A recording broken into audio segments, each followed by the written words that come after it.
in his heart, so is he. So here's one example from the book The 7 Habits of Highly Effective People by Stephen Covey. Page 105, Covey is addressing how becoming self-aware and creating in his own imagination, he's taking more control in his life and he's not allowing the circumstances to control him. So at the very end, he says, I can become my own first creator. On the next page, he says a segment about where he sort of gets these ideas from, or where these ideas originate or evolve into. And one of them, he says, he pulls from a friend who lists, plain and simple, all these ideas on how his friend goes about life. Succeed at home first. Seek and merit divine help. Never compromise with honesty. Remember the people involved. Hear both sides before judging. Obtain counsel of others. Defend those who are absent. And the list goes on. But what I want to make mention is the very second thing he lists. Seek and merit divine help.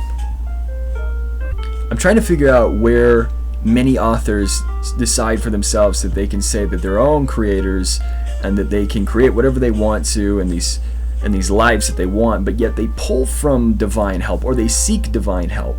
Is it that we just do not acknowledge the divine? This is my questioning. I just ask myself, do we not acknowledge that this was Jesus' teachings 2,000 years ago? And whether we choose to acknowledge that or not, the reality is, for everybody who's listening today who's a believer, you can now have courage to know that almost all of Western culture has been shaped by Jesus' teachings and continues to feed from them. Make no mistake, he's always in the background, always working. It's a beautiful thing. We see almost all literature captured from this standpoint, and all it takes is but us to really read into our scripture and connect the dots between the literature of today's culture and the Bible. On page 89, Covey actually addresses Judeo-Christian tradition, and he's talking about his own scale of this circle of influence, as he calls it, and this circle of concern. And in order to illustrate this idea, he actually uses an example from the Bible, and he takes a story, the story of the brother who was sold into slavery, right? Joseph, who then became imprisoned for 13 years. And he talks about how Joseph used this inner circle while he was in prison. And the only thing that's interesting is that the author twists this part. He says that he used his tactic while he was in prison, and that's why he thinks that he was successful. But the reality is, those who read the Bible believe it to be he was successful because God was with him. That every trial that he endured, every tribulation he went through, he still had this success everywhere he went because he was still faithful to God.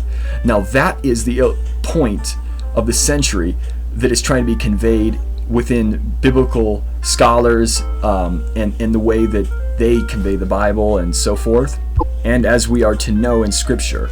But that's just another point, right?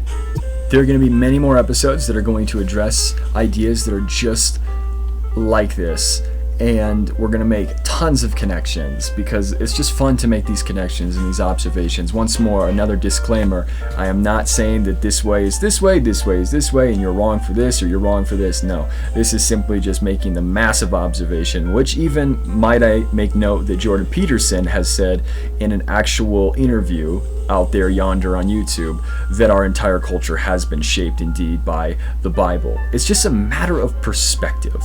And so what you do with this sort of ideas that you take from this podcast, I'm not sure. Maybe take courage or have confidence, right, in the fact that Jesus is always in the picture and he's never out of the picture.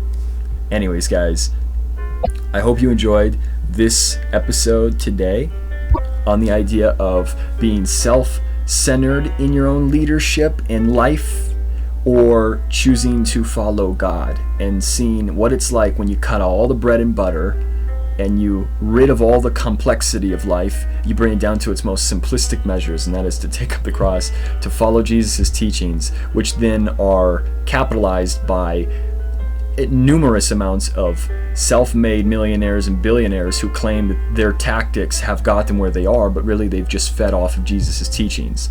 So what do I do today? I give you guys today the option of looking at what happens when you just cut out, again, all the bread and butter and go right to Jesus' teachings to begin with. What kind of grandiose experience or moving experiences in life can you take from that to further enrich yourself in biblical nature and to grow in a closer relationship